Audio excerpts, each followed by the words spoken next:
गरीब विधवा पर ठंड का कहर। Hindi motivation story. प्रिया एक गरीब विधवा औरत थी। वह अपनी सास और 5 साल के बेटे अमित के साथ रहती थी। उसकी सास रुक्मणी बहुत गुस्से वाली थी। रुक्मणी हमेशा अपनी बहू को डांटती मारती रहती थी। एक दिन प्रिया घर में काम कर रही थी। तभी रुक्मणी उसके पास आती है। रुक्मणी, बहू तू घर का काम ही करती रहेगी या बाहर जाकर भी कोई काम करेगी? मेरे बेटे को खा गई, अब क्या मेरे पोते को भूखा मारेगी? बाहर जाकर कुछ काम कर और पैसे कमा कर ला। प्रिया, मांझी मैं कल गई थी काम ढूंढने, लेकिन मुझे कोई काम नहीं मिला। आज फिर जाकर काम की तलाश करती हूँ। प्रिया अपनी सास और अमित के लिए खाना बनाकर बाहर चली जाती है। वह कई जगह जाती है लेकिन उसे कोई काम नहीं मिलता। इसी तरह पूरा दिन बीत जाता है। प्रिया निराश होकर घर की तरफ चल देती है। तभी वह एक ढाबे पर किसी को बात करते सुनती है।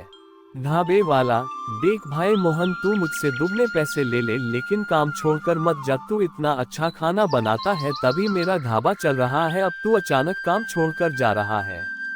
मोहन, मैं अपने गांव जा रहा हूँ, 1 महीने बाद वापस आ जाऊंगा।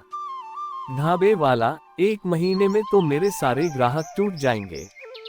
तू 1 हफ्ते में वापस आ जा, मैं तुझे दुगने पैसे दूंगा। लेकिन मोहन नहीं मानता और नौकरी छोड़कर चला जाता है। तभी प्रिया ढाबे वाले के पास जाती है।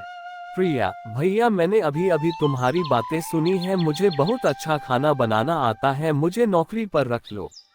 ढाबे वाला, यह कोई घर का खाना नहीं बनाना है, हर दिन 300 लोगों का खाना बनता है, तुम कैसे बना पाओगी?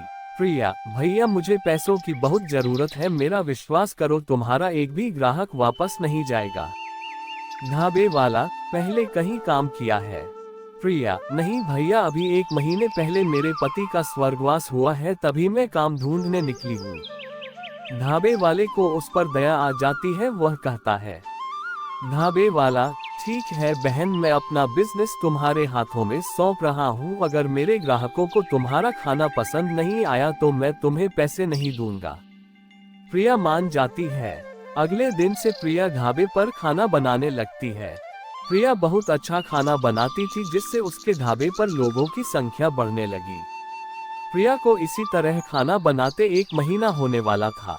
एक दिन मोहन वापस ढाबे पर आ जाता है।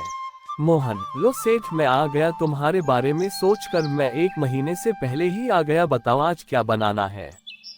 ढाबे वाला, भाग यहाँ से, मैंने किसी और को रख लिया है, तू तो दुगने पैसों में भी नहीं मान रहा था।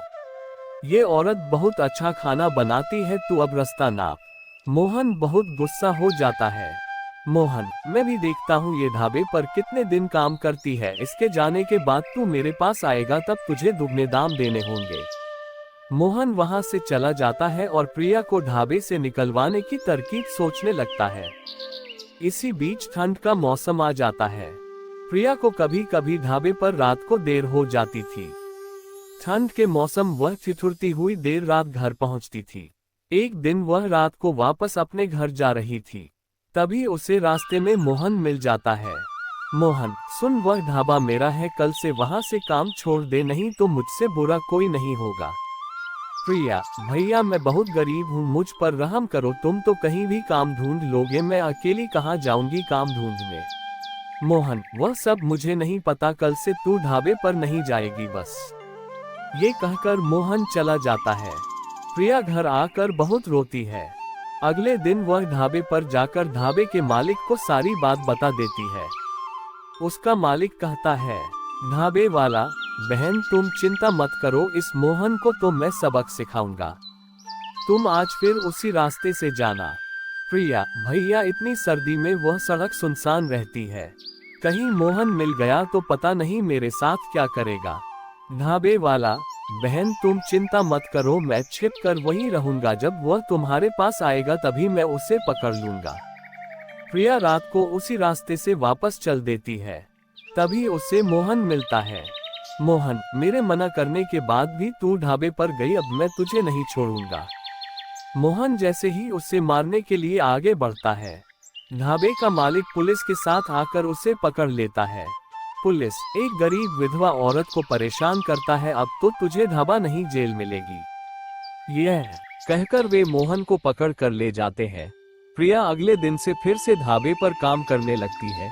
तो दोस्तों, अगर आपको ये कहानी अच्छी लगी तो हमारे चैनल को सब्सक्राइब करें।